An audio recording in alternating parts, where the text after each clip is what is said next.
ಖುಷಿ ಆಗ್ತಿದೆ. ಮೈಸೂರಿನ ಒಂದು ಕತೆ ಮಾಡಿದ್ದೀನಿ ನಾನು, ಮೈಸೂರು ಹುಡುಗನ ಕತೆ ಲವ್ ಮಾಕ್ಟೇಲು. ಸೊ ಅದು ಮೈಸೂರಲ್ಲೇ ಒಂದು ಸ್ಟೇಟ್ ಅವಾರ್ಡ್ ಸಿಕ್ಕಿರೋದು. ಅದು ಲವ್ ಮಾಕ್ಟೇಲ್ ಚಿತ್ರಕ್ಕೆ 3 ಅವಾರ್ಡ್ ಬಂದಿದೆ.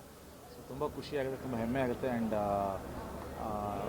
ಸ್ಟೇಟ್ ಅವಾರ್ಡ್ ಅಂದರೆ ಒಂದು ವೆರಿ ಪ್ರೆಸ್ಟೀಜಿಯಸ್ ಅವಾರ್ಡ್. ಸೊ ಅದು ಸಿಕ್ಕಿರೋದು, ಪ್ಲಸ್ ನಮಗೆ ಲವ್ ಮಾಕ್ಟೇಲ್ಗೆ ಸೈಮಾ, ಫಿಲ್ಮ್ ಫೇರು, ಈಗ ಸ್ಟೇಟ್ ಅವಾರ್ಡು, ಐ ಥಿಂಕ್ ಇದಕ್ಕಿಂತ ಜಾಸ್ತಿ ಏನು ಕೇಳೋಕ್ಕಾಗಲ್ಲ. ಇನ್ಫ್ಯಾಕ್ಟ್ ಎಲ್ಲದಕ್ಕಿಂತ ದೊಡ್ಡ ಅವಾರ್ಡು. ಜನಗಳು ಕೂಡ ಅದನ್ನು ಅಷ್ಟು ಒಪ್ಕೊಂಡಿದ್ದಾರೆ, ಮೆಚ್ಕೊಂಡಿದ್ದಾರೆ. ಭಾಳ ಅಂದರೆ ಭಾಳ ಖುಷಿ ಆಗ್ತಿದೆ. ಅಂದರೆ ಮೊದಲನೇ ಡೈರೆಕ್ಷನಲ್ಲಿ ಇಷ್ಟೊಂದು ಅವಾರ್ಡ್ಗಳು ಬಂದಿರೋದು ಭಾಳ ಖುಷಿ ಆಗ್ತಿದೆ. ಮೈಸೂರಿನ ಹುಡುಗರಿಗೆ ಮೈಸೂರಿನಲ್ಲೇ ಅವಾರ್ಡ್ ಕೊಟ್ಟಿರುವಂಥದ್ದು, ಯಾಕಂದರೆ ರಾಜ್ಯದ್ದು ಯಾವಾಗ ಬೆಂಗಳೂರಲ್ಲಿ ಆಗ್ತಾ ಇದೆ, ಮೈಸೂರಲ್ಲಾಗಿ ನಮಗೆ ಮೈಸೂರಲ್ಲೇ ಸಿಕ್ಕಿರೋಂಥದ್ದು ಅದೇ ಅದೊಂದು ಅದೃಷ್ಟ ಅನಿಸುತ್ತೆ, ನಮ್ಮೂರಲ್ಲೇ ಸಿಕ್ಕಿರೋದು. ಯಾಕಂದರೆ ಈ ಕತೆ ಶುರುವಾಗಿದ್ದು ಅಥವಾ ನನ್ನ ಜರ್ನಿ ಸ್ಟಾರ್ಟ್ ಆಗಿದೆ ಮೈಸೂರಲ್ಲಿ. ಸೊ ಇಲ್ಲಿ ಬಂದು ಅವಾರ್ಡ್ ತಗೊಳ್ಳೋದು, I think it's A very special feel.